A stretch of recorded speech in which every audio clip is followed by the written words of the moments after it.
Ó, fiquei acordado até 2h30 da manhã para ver todos os 10 vídeos, vi tudo. Apesar do juiz Sérgio Moro ter dito que se trataria de um ato processual normal... Os 10 vídeos que você se refere àqueles vídeos que estão publicados no G1, né? É isso, exatamente. Foram separados em 10 blocos ali. Exatamente, cada 30 minutos o Moro interrompia a ligação, a gravação por causa do arquivo. Então tem 10 vídeos, dá quase 5 horas de depoimento. Né? Apesar do Moro ter dito que se trataria de um ato processual normal, houve um acontecimento histórico, porque aconteceu o tal embate direto entre ele e o Lula. O Ministério Público e os advogados de defesa ficaram no segundo plano, né? Teve um duelo entre um político que foi um presidente poderoso, que lidera as pesquisas de intenção de voto para a sucessão de 2018, e um juiz que tem personificado o combate à corrupção no Brasil e que conta com apoio aí de parcela expressiva da opinião pública. Então, nesse sentido, foi um ato histórico e nada banal.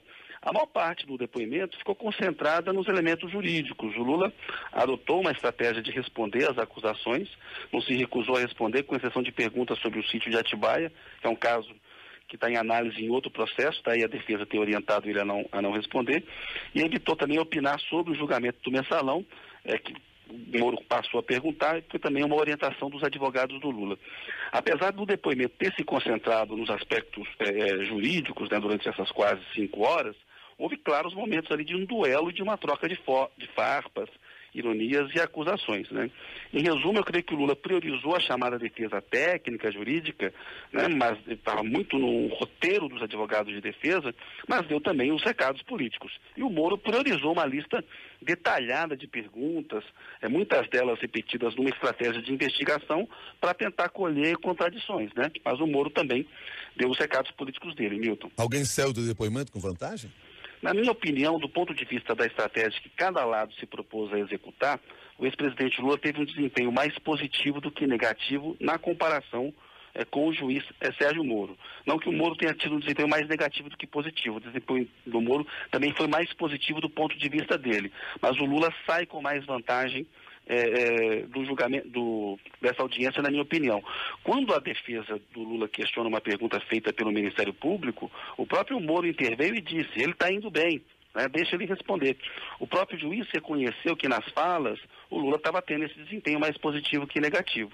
Cabia à acusação deixar o Lula sem respostas, deixar o Lula acuado, mas não foi isso que aconteceu assistindo toda a íntegra. Havia toda uma expectativa de que o Ministério Público e o Moro emparedariam o Lula, e isso não aconteceu durante o depoimento. E parece que ficou mais claro do ponto de vista do Moro que a ideia era tentar fazer com que, com diferentes informações e retomando assuntos, houvesse contradições. Para a partir dessas contradições poder depois tirar aí a sua sentença. Daí ele insiste muito nas mesmas perguntas ali, nos pontos e tal. Isso. Quais foram os pontos de destaque ali, no momento, maior confronto entre o Lula e o Moro, no seu entender?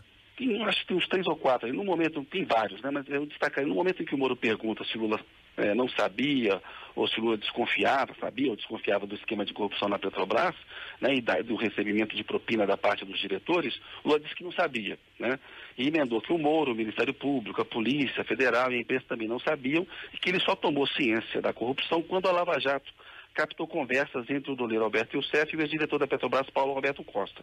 Aí o Moro devolveu a resposta, afirmando que ele, Moro, não tinha nada a ver com a Petrobras, mas que o presidente da República tinha. Aí o Lula rebateu, afirmando que foi o Moro quem mandou soltar e grampear o Youssef. Depois o Moro disse que eu mandei prender, né? E que, portanto, os fatos foram descobertos a partir desse momento em que o Youssef tem uma conversa com o Paulo Roberto Costa. Ou seja, ali tem um chumbo trocado muito claramente, né? Aconteceu também num outro momento, quando o Moro repreendeu o Lula por ter dito que o Lula ter dito que mandaria prender quem teria mentido a respeito dele. Foi um momento bem duro entre os dois ali. O Lula admitiu que foi uma frase infeliz, que não devia ter dito aquilo, disse que foi uma força de expressão no palanque. Aí o Moro foi mais duro ainda, falou que talvez o Lula não devesse fazer esse tipo de declaração. Aí o Lula rebateu, dizendo que todos ali precisavam tomar cuidado com declarações que tinham dado, e fez uma queixa em relação ao Moro por ter divulgado conversas pessoais dele naquela época do grampo em que o Lula foi grampeado junto com a Dilma e a família do Lula também, né? No outro momento, o Lula falou que tinha profunda mágoa das ações do Moro por causa exatamente desses grampos aí. O Moro teve um bom desempenho quando ele questionou o Lula sobre o encontro com o ex-diretor da Petrobras, o Renato Duque. Ele quis saber por que o Lula decidiu encontrar o Duque. Foi o momento em que o Moro conseguiu que o Lula falasse que havia sido por intermédio do João Vacari, ex-tesoureiro do PT que está preso em Curitiba, obtendo ali palavras do ex-presidente que confirmavam parte do depoimento recente dado pelo Duque. Então foi um ponto alto do Moro. Vendo todo o depoimento, fica claro o destaque do Moro, que se sobressai em relação aos membros do Ministério Público. O Moro e o Ministério Público, cujos representantes ali do Ministério Público falaram muito pouco na comparação com o juiz, perguntaram se o Lula se sentia responsável pelo esquema de corrupção direta ou indiretamente. Aí o Lula disse que não tinha responsabilidade, nem se sentia responsável, afirmando que havia um processo de indicação política de partidos que compõem o governo e que levou o Lula a apontar tais diretores para o Conselho de Administração, aprovar ou não a entrada deles na diretoria. Ou seja, o Lula estava fugindo ali de uma responsabilização direta pela corrupção na Petrobras, dizendo que não tinha, que não era algo que cabia a ele ser responsável, né? Nessa parte tem um embate claro entre os dois, porque se for levado às últimas consequências, a tese do Moro e do Ministério Público criminalizaria toda a formação de governo de coalizão com base na teoria do domínio do fato, porque o presidente indica, então ele é responsável.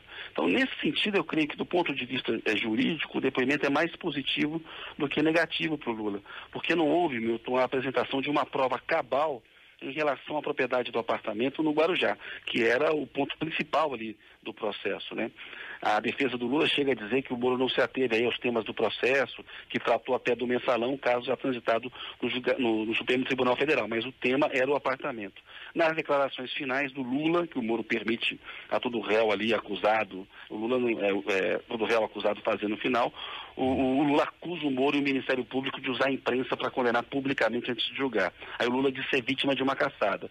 Foi um ponto alto do Lula, essas declarações finais. O juiz afirma que o depoimento não podia ser usado como programa eleitoral, mas o Lula segue dizendo ali que estava sendo julgado pelo que ele havia feito no governo.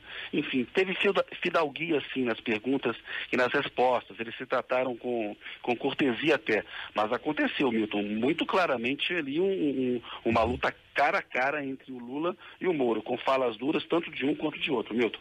Obrigado, Kennedy. Até mais.